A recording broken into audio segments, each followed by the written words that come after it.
I was just thinking about that old saying in our ministry that we are only as sick as our secrets. It is just so profound, is it not? Oh, absolutely. It really is. I mean, the sheer exhaustion of it. There is this psychology study I was reading recently. Oh, yeah. Yeah, and it found that the average person is keeping roughly 13 secrets at any given moment. Wow. 13. 13. And Wow. get this, 5 of those are things they have never told a single living soul. That is just, that is a heavy load to carry around. It really is. And the study showed the physical toll of holding them actually mimics the physiological symptoms of carrying a heavy physical weight. That darkness is just exhausting to live in. It really is a physical burden. I mean, just sitting here tonight, looking out the window of the Crosstalk Cafe, seeing folks walk by on the street here in South Park, Yeah, you really have to wonder how many of them are carrying that exact exhaustion right now. for sure. You can almost see it on people sometimes. You can. It is this very specific, hollow kind of weariness.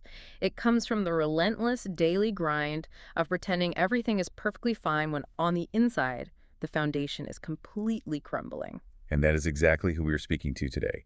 We are talking directly to you, the person listening right now. Because we know it firsthand. Exactly. Yeah. We know that carrying hidden hurts, hang-ups, and habits is just a crushing weight. And we use that phrase a lot, hurts, hang-ups, and habits. But let us actually define what we mean by that. Right, so it does not just sound like a bunch of ministry jargon. Yeah, exactly. Well, that is a crucial starting point. When we talk about a hurt, we are talking about an emotional wound that was inflicted upon you. Something outside of your control. Right. It might be childhood trauma, maybe abandonment or betrayal in your marriage, or even verbal abuse. It is something done to you that left a lasting scar. Okay, so that is the hurt. Then what about the hang-up? A hang-up is the twisted, defensive way your mind has learned to cope with that hurt. Like a distorted thinking pattern. Exactly. Perfectionism is a hang-up. Chronic anger is a hang-up. Oh, wow.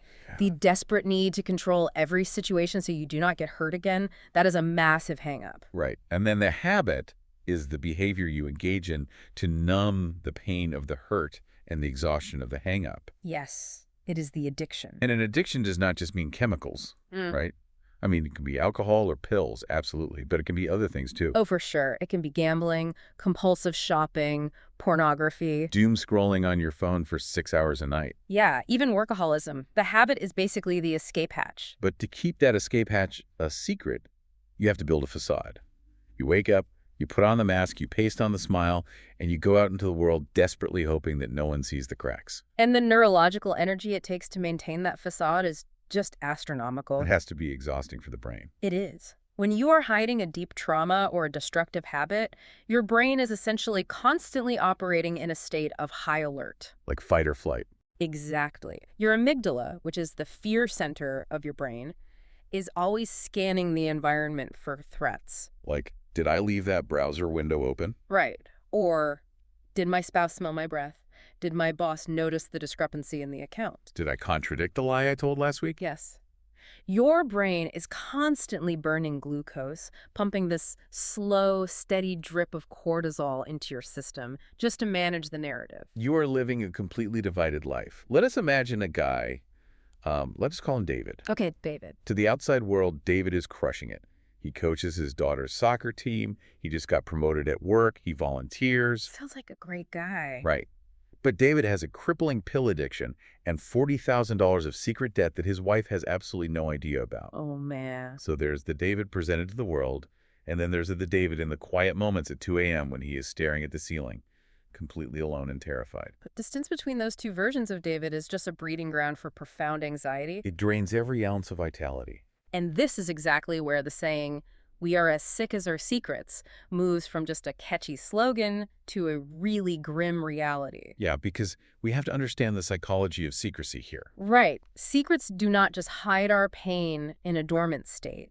They actively multiply the pain. They are not static. I've always thought of it like covering a severe infection with a really heavy bandage, but never actually cleaning the wound. Ooh, that is a visceral image. Yeah, you might not have to look at it, but beneath the bandage, the bacteria is multiplying. It is festering, getting deeper into the tissue. Yes, and the longer it remains hidden, the more systemic that infection becomes. So true. When you keep a secret like David's, You are actively feeding it with your own fear. You are continually repeating this subconscious script to your brain. What does that script sound like? It sounds like this thing I am doing, this thing I have done, is so incredibly shameful that if anyone knew the truth, I would be utterly destroyed. Like my wife would leave me, my kids would hate me.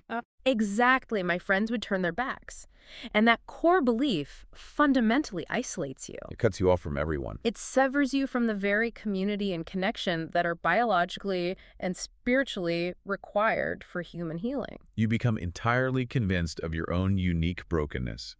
You start to believe that no one else could possibly understand how messed up you are. And that isolation is the exact soil where utter darkness takes root. That is a perfect transition, because I want to look at the profound truth found in God's Word, specifically Psalm 107. Ah, such a powerful chapter. It really is.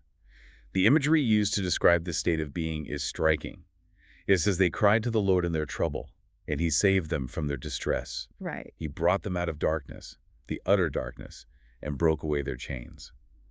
Let us really slow down and examine that phrase for a minute. Utter darkness. It is a brilliant, terrifying description. Yeah. Because utter darkness is not twilight. It is not standing in the shade on a sunny day. Not at all. It is a complete, suffocating, absolute deprivation of light. If you have ever been deep inside a cavern, when the guide turns off the floodlights. Oh, yeah. I have done that. It is wild. You know exactly what utter darkness feels like then. It is a darkness so heavy it almost has a physical weight to it. You cannot see your hand an inch in front of your face. You lose all sense of direction. You completely lose your spatial awareness. And what happens to the human mind in total sensory deprivation? It begins to hallucinate. Exactly. In spiritual and psychological utter darkness, we start to hallucinate about reality. Wow. That is a profound way to look at it. We hallucinate that God is cruel and vindictive. We hallucinate that our family would be better off without us. That the habit we are trapped in is the only thing keeping us alive. Yes. The utter darkness warps our entire perception of reality because we have boarded up all the windows and refused to let the light of truth in. That leads directly into the progression mentioned in God's Word, how living in this hidden dark state leads inevitably to trouble and distress. Those two words are definitely not redundant. Right. They describe a vicious cycle. The secrecy itself creates the very trouble we are so desperately trying to avoid. Let us go back to our hypothetical guy, David. Okay, let us look at David. He lies to cover up the debt. That is the initial trouble. Right. Then his wife asks about a bank statement, so he has to invent a second lie to cover the first. Now the trouble is compounding. Exactly. He starts snapping at his kids because his nerves are completely frayed from keeping the lies straight. His relationships are strained, his conscience is screaming at him, and his mind is in constant distress. And notice the tragic irony here. We enter into this cycle of secrecy believing we are protecting ourselves and the people we love. David thinks if I tell my wife about the debt and the pills, it will break her heart. Right. He thinks I have to carry this alone to protect her. But the mechanism of secrecy generates a much deeper, more pervasive distress. The trouble is the external consequence. The missing money, the empty pill bottles.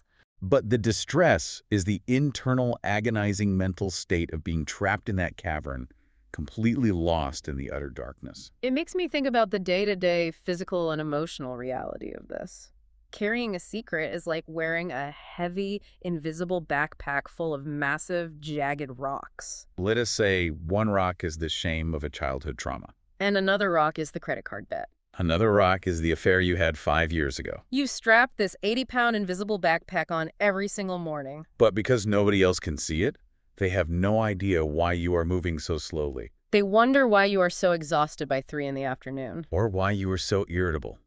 Or why you keep stumbling over really minor inconveniences. And you cannot explain it to them without revealing the backpack. Right. So you spend 90% of your daily energy just trying to stand up straight, force a smile, and look like a normal person carrying nothing. That leaves you with maybe 10% of your energy for actual living, for being a spouse, a parent, a friend, an employee. That invisible weight fundamentally changes your entire posture towards life.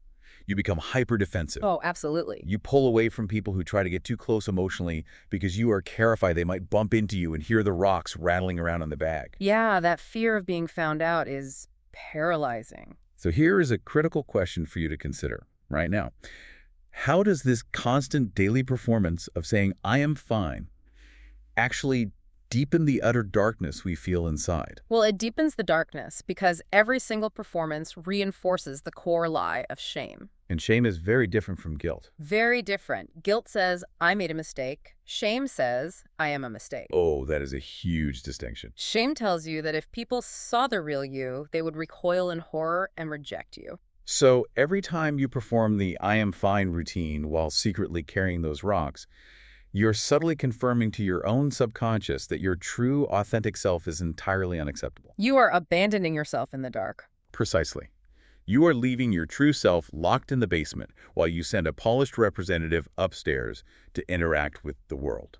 This creates a massive traumatic disconnect between your internal reality and your external expression. Over time, that disconnect shatters your sense of identity. You honestly start to lose track of who you actually are. You feel like a total fraud. And the terror of being exposed as a fraud pushes you even further away from genuine connection. The performance itself becomes the mortar holding the prison walls together. It is wild because the more successful you are at pulling off the performance, the more profoundly isolated you feel. Because if David is a great actor and everybody thinks he's the father of the year, any praise or love he receives feels hollow. He knows they are loving the mask. They are respecting the disguise. And if people love the mask, you remain entirely unloved in your actual reality. You can be standing in a crowded room surrounded by people who are singing your praises and be in utter darkness, completely and utterly alone. That is the ultimate failure of the disguise. It succeeds in protecting the secret, but it starves the soul. But there is a way out. Yes, there is. The promise in God's word is that he brings us out of that utter darkness. However, we have to be incredibly honest about what that exit looks like. Stepping out of the darkness is rarely a comfortable, warm, fuzzy experience. In our ministry, we talk about stepping into the blinding brightness of the truth. Let us talk about that phrase, because blinding brightness is incredibly accurate to the lived, physical experience of recovery. If you have been living in the utter darkness of a cavern for 5, 10, or 20 years, hiding your hurts and your habits, the truth is not going to feel like a soft, comforting glow of a candle. Not at all. It is going to feel like an intense, aggressive, overwhelming reality. It exposes absolutely everything you've spent years meticulously trying to conceal. It strips away all the clever illusions, all the rationalizations, and all the justifications you have built up. It is a total shock to the system. Think about walking out of a pitch-black movie theater directly into the midday July sun. Oh man, that hurts just thinking about it. Right. You've been in there for a 3-hour matinee, your pupils are fully dilated, and suddenly you push open the lobby doors. It physically hurts your eyes. Your immediate visceral instinct is to squeeze your eyes shut, turn around, and run back inside to the dark.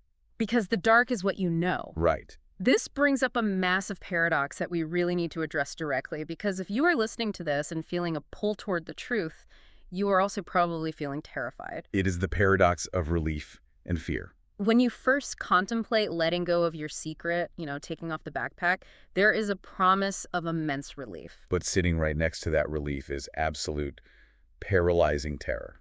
I hear what you were saying about stepping into the light, and the movie theater analogy is great, but let me push back on this a little because we have to be real about the stakes here. Okay, push back. Sometimes telling the truth absolutely blows up a person's life. Yeah, it does.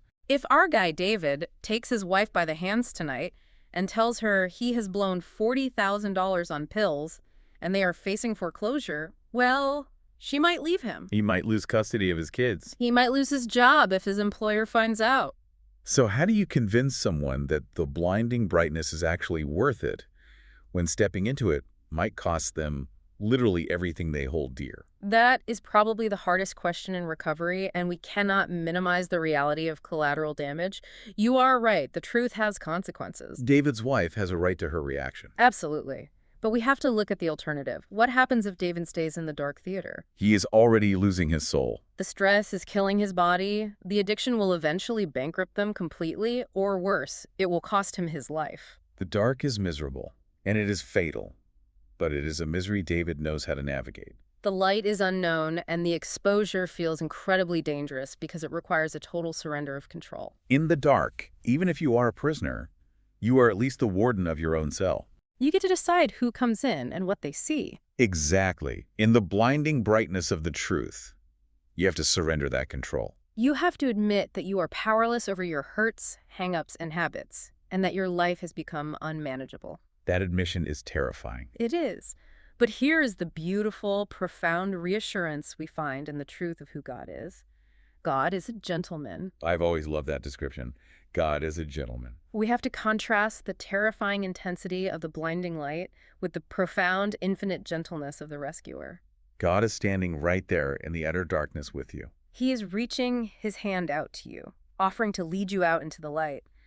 But he will never, ever grab you by the collar and drag you out against your will. He honors your human agency completely. He will not force you into recovery. He invites you. He waits for you to be ready to willingly take his hand. It makes me think of the imagery in Revelation. He stands at the door and knocks. Yes. He does not bring a battering ram and kick the door down. Yes. He waits for you to turn the handle from the inside. Right. The brightness of the truth might be shocking, but the one leading you into it is endlessly patient and compassionate. He knows exactly how much your eyes are hurting as they adjust to the light. He walks with you at your pace. He does not shame you for squinting or for being afraid.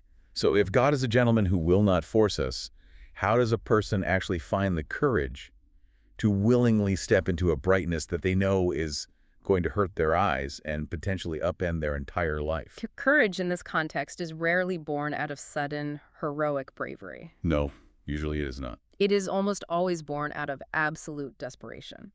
You find the courage to step into the blinding brightness when the pain of staying the exact same finally outweighs the terror of changing. You find it when you finally realize that the utter darkness is literally killing you. You look around the artificial reality of the dark movie theater, the stale air, the fictional story playing on the screen, and you realize you are starving to death in there. The midday sun, even if it burns your eyes at first, becomes your only logical hope for survival. Courage is just reaching the end of yourself. It is taking God's hand and saying, I am terrified of the light. I am terrified of what my wife will say. I am terrified of the consequences, but I cannot survive one more single day in this dark. It is the exact moment you finally stop trying to manage the unmanageable. And when you make that agonizing choice, when you take that painful, blinding first step into the light, something truly miraculous begins to happen. We move into the incredible, transformational promise that our deepest, most shameful, hidden pains have a divine purpose. In our ministry, we have a foundational phrase: God never wastes a hurt. God never wastes a hurt. That is a massive, audacious claim to make to someone who is currently drowning in the consequences of their addiction or reeling from the trauma of abuse. Let us really break that down. Because when you're in the middle of it, it absolutely feels like a waste. Oh, it feels like meaningless destruction. Of course it does. From our limited human perspective, pain is just a deficit. It is a loss. When you are weighed down by the invisible backpack, it feels like those rocks are just instruments of torture. But God's economy of grace operates on a completely different paradigm. The mental health struggles, the addictions, the deep relational fractures you are enduring right now, these are not arbitrary punishments from a cruel universe. Once you bring them into the light, they become the raw material that God can use for incredible, unprecedented good. It flips the entire script on how we view our failures and our wounds. We are conditioned to think that our mistakes and our traumas disqualify us. We think they make us damaged goods. But in the economy of grace, the very things that you think disqualify you actually become the primary tools of your future testimony. Look at the specific phrasing we discussed earlier from Psalm 107 about the darkness we have been groping our way through. Think about that physical action of groping in the pitch black. Your hands are outstretched, you are desperate, you keep hitting dead ends. You are scraping your knuckles against stone walls, stumbling over unseen obstacles. That entire agonizing, seemingly fruitless process is seen, recognized, and validated by God. He sees the groping. And he promises that even that desperate search will not be wasted. The sheer endurance you had to develop just to survive the utter darkness, the profound empathy you gain for others who are suffering. The humility you are forced to learn when you realize you cannot fix yourself. All of those byproducts of your pain are repurposed the very moment you step into the light. He takes the absolute worst things about us and turns them into our greatest ministry. If David steps into the light, goes through the brutal process of recovery, faces the music with his wife, and begins to heal, 5 years from now, David is going to be uniquely equipped to help someone else. He can walk right back to the edge of the cavern of utter darkness, hold up a lantern, and speak to another man who is hiding a pill addiction. David speaks a native language that people who have never been in that specific darkness simply cannot speak or understand. That is the ultimate redemption of pain. Your misery genuinely becomes your ministry. But, and we cannot stress this enough, there is a massive prerequisite to this promise. God is not about to waste the darkness, but he absolutely cannot use it until we take that first step of honesty. That is the hinge upon which all recovery and all redemption turns. The pain remains entirely unredeemed, purely destructive, as long as it remains a secret. If you insist on keeping the backpack of rocks zipped up and hidden, they just remain jagged rocks grinding down your spine. God will not force his redemption onto your hidden secret life. You have to bring it into the light. You have to speak the truth. You have to willingly surrender it. Only then does the spiritual alchemy begin. I want to spend some time on an incredible visual for this.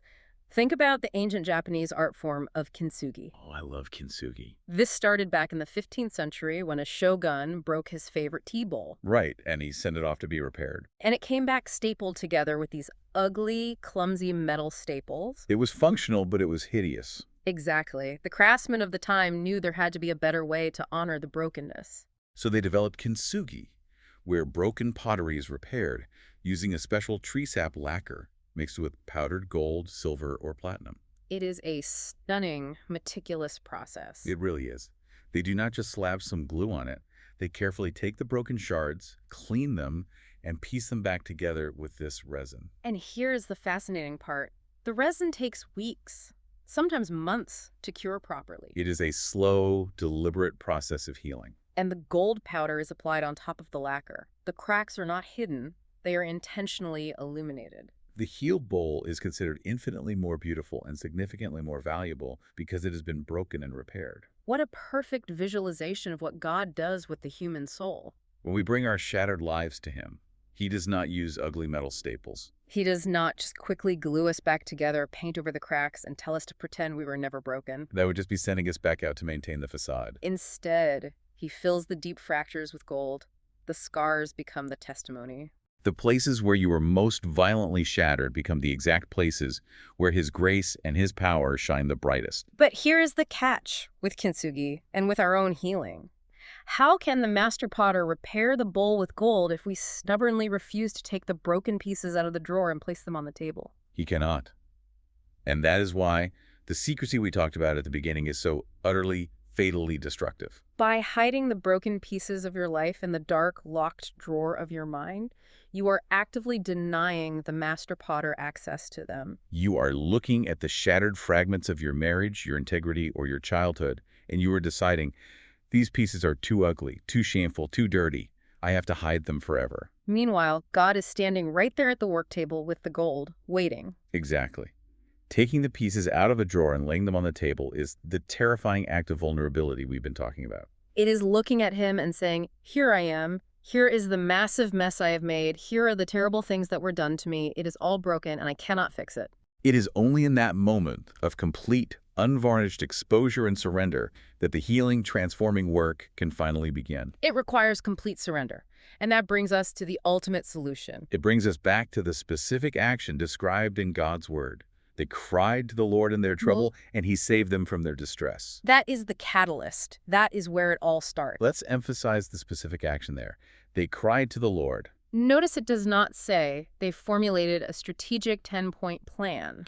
It does not say they finally managed to pull themselves up by their bootstraps. It says they cried out. It begins with a vocal, honest surrender. Why is the vocalization so important?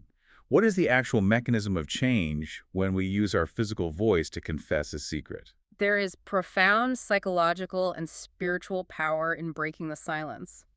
A secret loses its absolute power the exact moment it leaves your lips and hits the air. When you cry out, your ego collapses. Crying out is not a polite, whispered request you make while still trying to maintain your dignity and look cool. Crying out is a primal, desperate acknowledgement of your complete inability to save yourself. It is what a drowning person does when they go under for the third time. When you are in the utter darkness, drowning in the distress of your secrets, the first necessary step is to open your mouth and scream for help. Breaking the silence shatters the power of the secret. The shame cannot survive the oxygen of the truth. Exactly. And look at the immediate response from God in the verse. He brought them out of darkness, the utter darkness, and broke away their chains. Let us focus intensely on the nature of that deliverance. It is Jesus Christ who brings them out. It is Jesus Christ who breaks the chains. This is a vital, non-negotiable distinction we have to make. True, lasting recovery, actual healing from deep-seated hurts, hang-ups, and habits is not a self-help program. You cannot positive affirmation your way out of utter darkness. You cannot life hack your way out of chains. No, you cannot just try harder.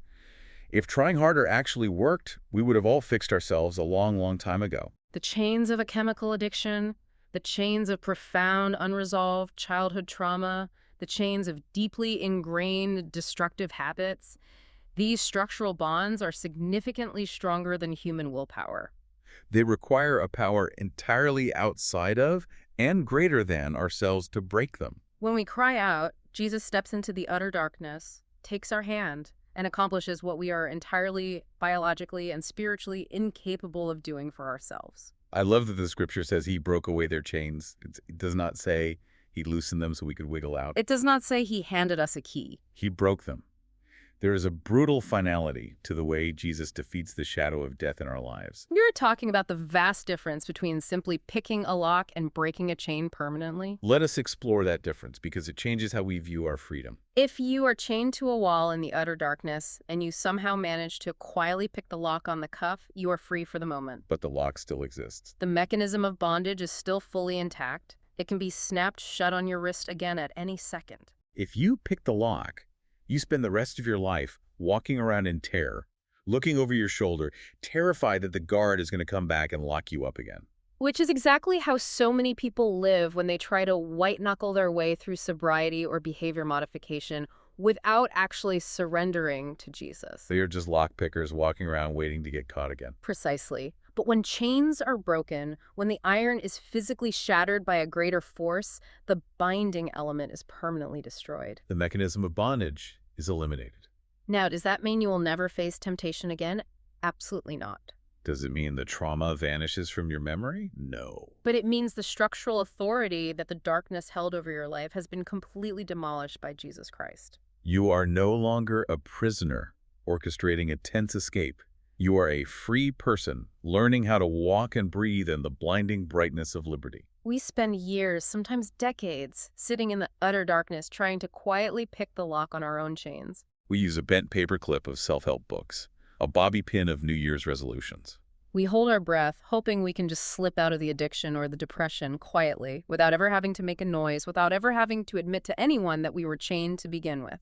But God's deliverance is a decisive, loud, chain-snapping, foundation-shaking event. So consider how this reality fundamentally shifts your perspective.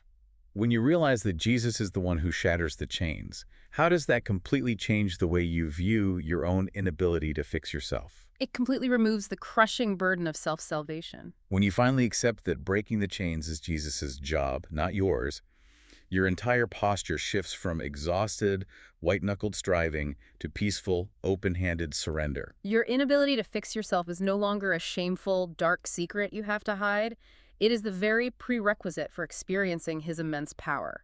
You stop staring obsessively at the lock in your hand, trying to figure out the tumbler mechanism in the dark, and you finally look up at the rescuer who holds the power to shatter the iron. Your weakness, your brokenness, becomes the blank canvas for his strength. It allows you to finally, deeply exhale. You drop the useless tools you were using to try and fix yourself, and you simply offer him your shattered pieces. It is the ultimate relief. The pressure is finally off. You just have to be willing to cry out, to take his hand, and let him lead you out of the cavern of utter darkness. And we want to make this incredibly practical and accessible for you right now, today, because you do not have to stay in the darkness alone for one more minute. The physical and emotional exhaustion of hiding, the agonizing weight of the invisible backpack of rocks, the blinding fear of what the light might reveal, you do not have to navigate any of this in isolation. That is exactly why community is so essential. You need people who have been in the dark, who know what the movie theater looks like, to walk alongside you as your eyes adjust to the sun. That is exactly why we do what we do. We want to extend a warm, personal invitation to you. You do not have to have it all together. In fact, we prefer if you don't. We want you to join our community at Peters Creek Baptist Church in South Park, Pennsylvania. We have a place specifically designed for you to step out of the dark, Lay the broken pieces on the table and find real people who will walk with you into the light. Every single week, we gather to do this exact work together. If you're wondering what this actually looks like, here is our Friday schedule. From 5:15 to 6 p.m., we start with dinner in the social hall, just breaking bread together. Note that this dinner is on the final Friday of each month only. Then, at 6:30 p.m., we gather for large group worship. Following that, from 7:30 to 8:30 p.m., we break into gender-specific small groups. This is where the real, honest, safe conversations happen. And finally, from 8:30 to 9 p.m., we hang out right here at the Crosstalk Cafe. Just fellowship, coffee, and connection. If you are ready to take that terrifying but beautiful first step, or if you just have questions and want to dip a toe in the water, please reach out to us. You can email Craig Amstone directly at craig.amstone@gmail.com. Or you can reach the church office at info@pcbc.church. Visit us online at pcbc.church or find a group near you at crlocator.com. We are here. We have been where you are, and we are waiting. The door is unlocked and open. He's waiting to take your hand. Think about that one secret you are holding on to the absolute tightest right now. The one that you swore you would take to the grave. The one that is making the invisible backpack unbearably heavy today. What if the very moment you finally find the courage to speak that secret out loud is the exact moment you hear the deafening sound of the chain snapping?